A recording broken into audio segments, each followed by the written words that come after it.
అమ్మ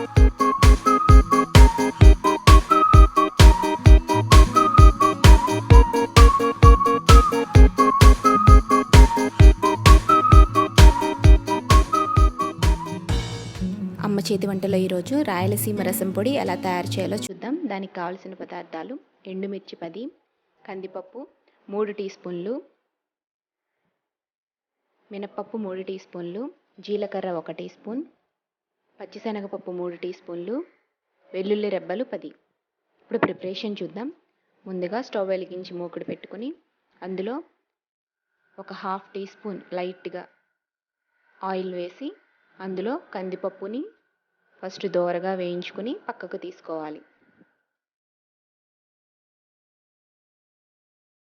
ఈ విధంగా వేగిన తర్వాత దీన్ని పక్కకు తీసుకుని తర్వాత అందులో పచ్చిశనగపప్పు కూడా వేసి దాన్ని కూడా దోరగా వేయించుకోవాలి.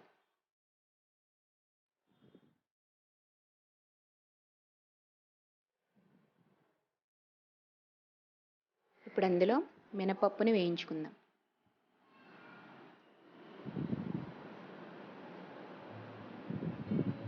ఈ విధంగా పప్పులన్నిటినీ వేయించుకున్న తర్వాత మరికొద్దిగా ఆయిల్ వేసి అందులో జీలకర్ర, ఎండుమిర్చి వేసి వాటిని కూడా వేయించుకోవాలి.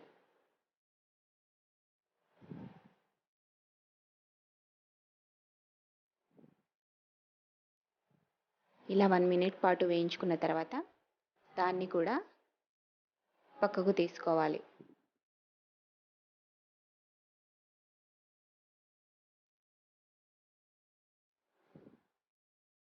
ఈ విధంగా వేయించుకున్న అన్నిటినీ ఒక మిక్సీ జార్లోకి ట్రాన్స్ఫర్ చేసుకుని అందులో వెల్లుల్లిపాయలను వేసి ఫైన్ పౌడర్లా గ్రైండ్ చేసుకోవాలి.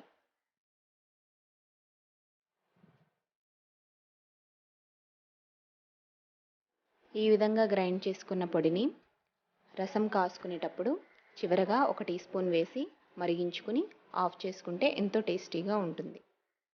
దీన్ని గాజు సీసాలో నిల్వ ఉంచుకుంటే 1 మంత్ పాటు పాడవకుండా ఉంటుంది.